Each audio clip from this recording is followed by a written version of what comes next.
2.5 months to go before the 52 Super Series kicks off in Scarlino in Italy, but this is when the hard miles are sailed. This is the important training time, finding out if you're fast and just checking in, but the objective is to get to Scarlino and be day one, race ready.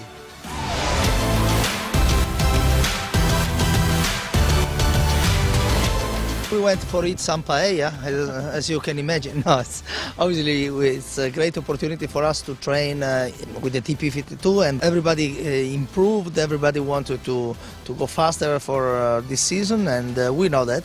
So it's important for us to wake up and try to understand if we have some new ideas to make the boat faster. For us, it's just sailing against other boats, seeing where we are, trying lots of different setups, and seeing what works and what doesn't, and hopefully making some big steps forward for us. It's going to be the second year of this generation of boats, so the optimization of every boat will be up there, and I think every boat has improved and will improve from here to the start of the season, from here to Scarlino, so we can expect very tight and fun racing. Every day's a school day, never stop learning. So that's our warm-up for the season from Valencia. Join us in Scarlino in May when the 52 Super Series kicks off.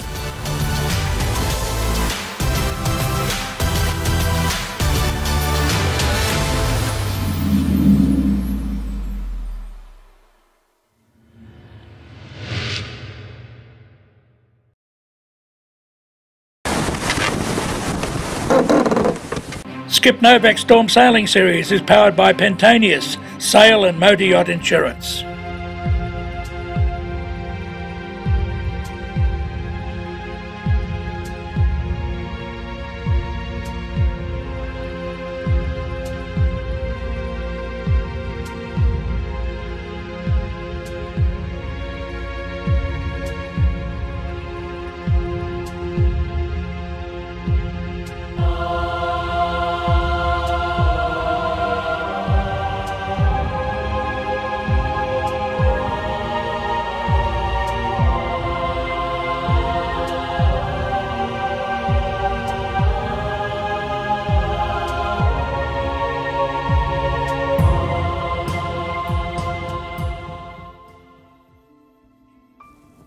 We came to Cape Horn for wind, and we've had lots of it. Yachting World editor David Glenn and I wanted to find out which were the best and safest techniques in extreme conditions. We've been sailing with Skip Novak. Skip has raced around the world 5 times, and he's spent 24 seasons sailing in the Antarctic. We've heaved to in the Drake Passage, we've anchored in 55 knots of wind, and we rounded Cape Horn in a severe gale 9 gusting to storm force 10. This is the story of Yachting World's Heavy Weather Seamanship Series. Ushuaia, at the tip of South America. We were joining Skip Novak's yacht Pelagic to go storm hunting. But ironically, the wind was so strong the port was closed and we were forced to wait and wait. Okay, we just left Ushuaia, 6 o'clock in the morning. It was at 5:30 up. And I heard on VHF conversation that the harbour was open, so we're off. We left successfully at 6. It's a grey, cool day, blowing about 20 knots, and we're heading for Port Williams. Our route was east along the Beagle Channel, south to the Cape Horn archipelago to test storm sailing techniques, before rounding the island of Cape Horn itself.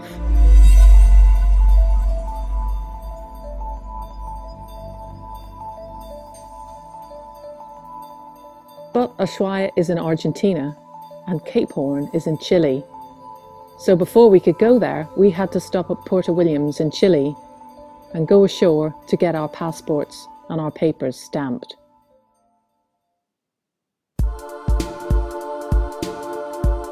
At 55 degrees south, Port Williams is the southernmost town in the world, and there's a real frontier feeling here. For many visitors, the next stop is Antarctica. Port Williams city centre. Finally, we were ready to go sailing, and start to demonstrate the techniques that Skip has used for exploring these remote waters for 2 decades. Threading our way into bays that have never been charted and finding out how he prepares Pelagic for the storm conditions we were sure we were going to see on the offshore passage to the islands close to Cape Horn. Behind me is the Cape Horn archipelago. That's where we've come looking specifically for some heavy weather, and as you can see, it's flat calm.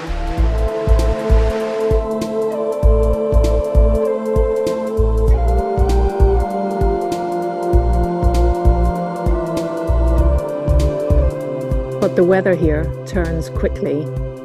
2 hours later and the cams had been blasted away and we had more than 40 knots and building. At last we had what we were looking for, the right weather to rig storm sails and try out a trysail. And to rest up and get ready to go round Cape Horn.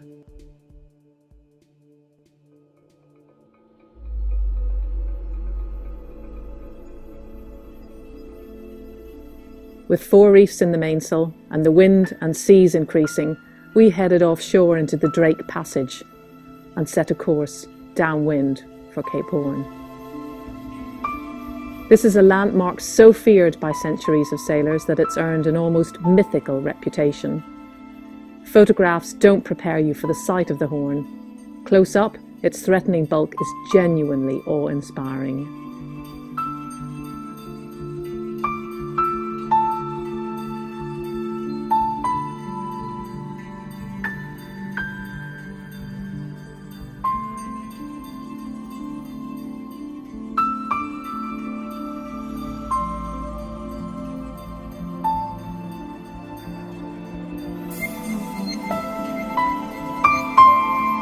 With 40 plus knots of wind and squalls of 55 rattling through, it was far too windy and rough for us to land safely on the island. And so we sailed on and enjoyed the unexpected beauty of this place as a pod of Peel's dolphins played around the bow of the yacht. At last we were there. We were Cape Horners.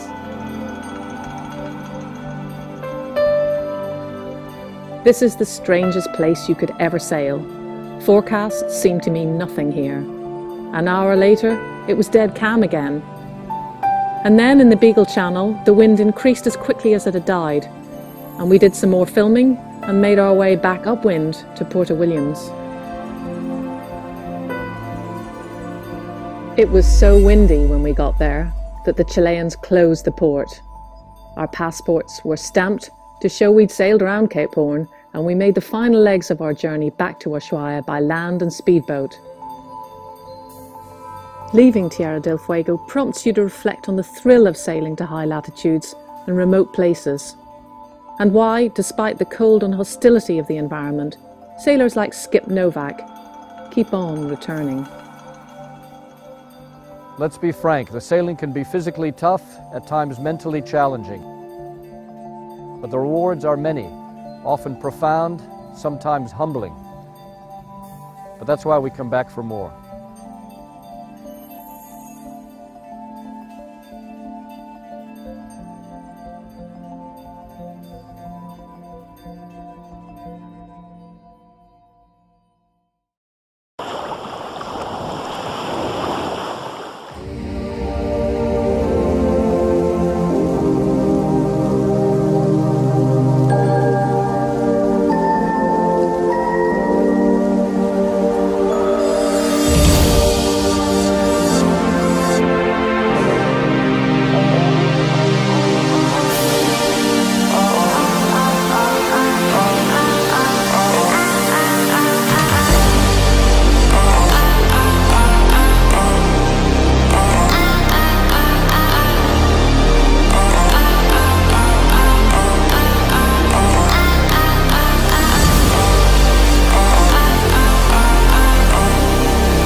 John Duncan, the Governor, Her Majesty the Queen's representative in the BVI, and tonight we've been hosting BVI Spring Regatta.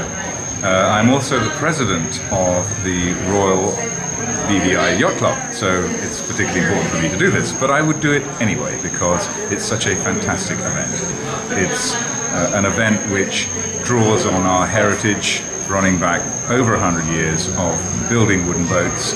It's part of our commerce, it's part of our history. So sailing's really important to me. It's in my family. My great-great-grandfather was captain of a clipper ship, so it goes a long way back, but personally I have been a windsurfer. So coming to the BVI was fantastic because it's something that is really intrinsic to being in the BVI.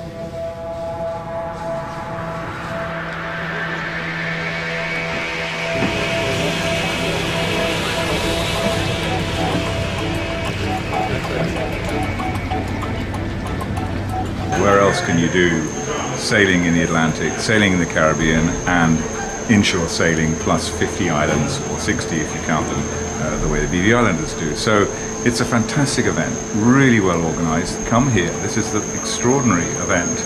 This year, really good, over 100 ships participating. That's fantastic for us. And we want to see more people coming to the BVI. It's who we are, the sailing capital of the world.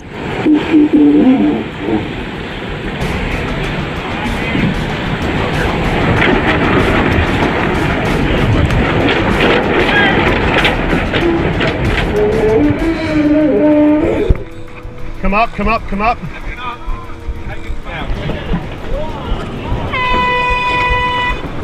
Got a kite, got a kite.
Nice work, Megan, nice work. Wait up, all heights. Copy.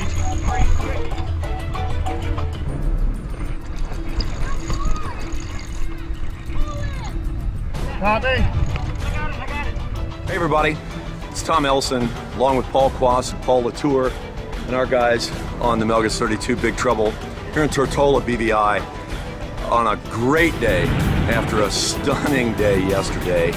Terrific sailing, all kinds of weather. The Melgus 32 is just such a great platform. Challenging for the event, challenging for the crew.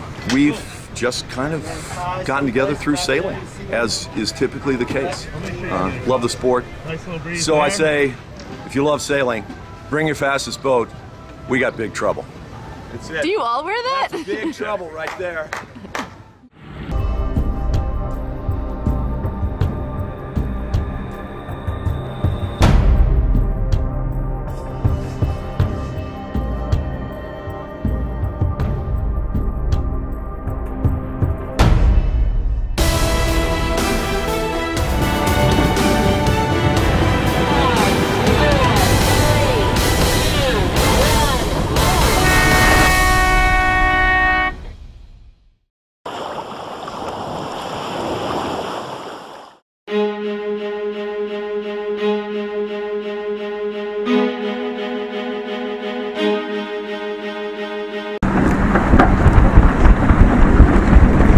Three, two, one, go forward.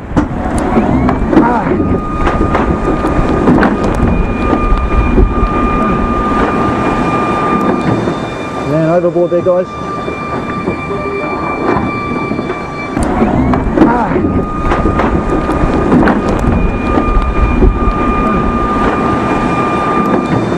Man, overboard there, guys.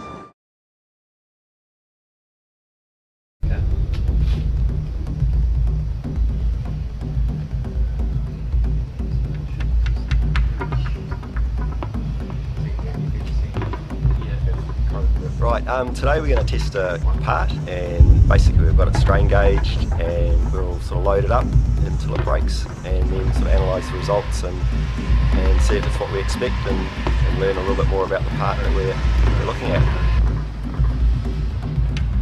Yeah, well, it's actually quite an advanced little setup we've got inside there. We've used it a lot testing parts, so we can put, you know, significant load on parts in there, and we can shut the door and get outside, and when things go bang, we're nice and safe. Could be quite a loud one, but we'll wait and see.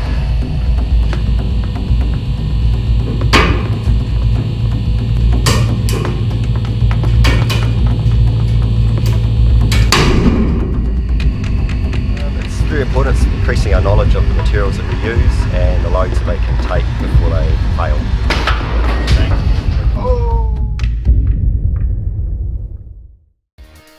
We just started pretty much our two-boat testing phase, so the volume of sailing is really high, and these boats are very physical, so that involves the whole crew pretty much out in the water most days during the week. So we've been fortunate enough to have an amazing 6-month foundation of building their strength and conditioning up. So at the moment we're trying to keep the guys structurally sound and intact, so Jimmy and Tom can choose any one sail at any time to sail on these boats.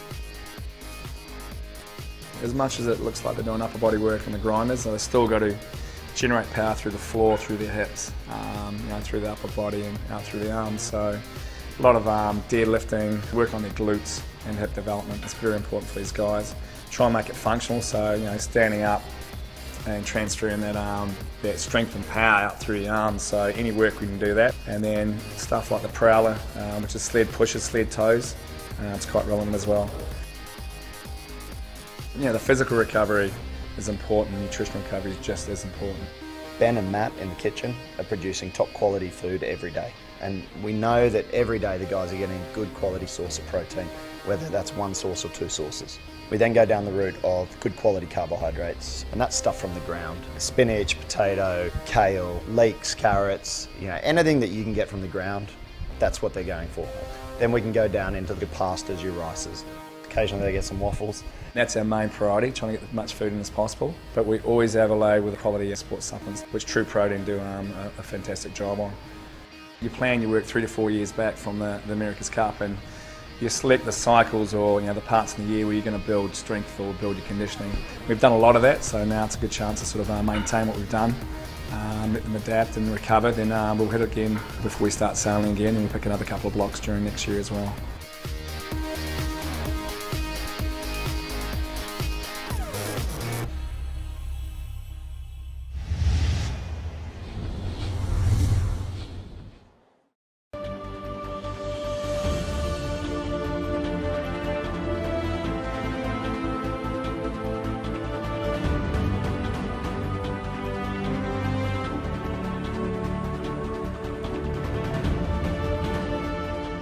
Well, first sail here. Today we need to not hit the rocks, but if all going well, we'll be out for 3 or 4 hours, and that will be one hell of a good day and a good week.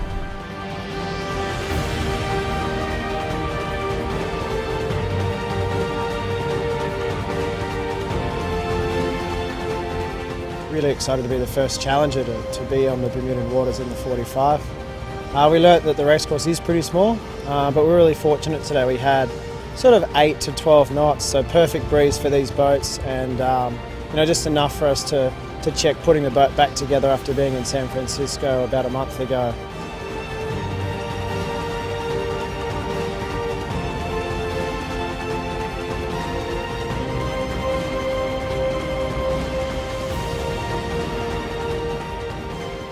These boats are just awesome to sail, and yeah, unfortunately do have to come in sometimes, and I'm sure we would have been happy to do another 3 hours, so we're really looking forward to doing it again tomorrow and for the next couple of months.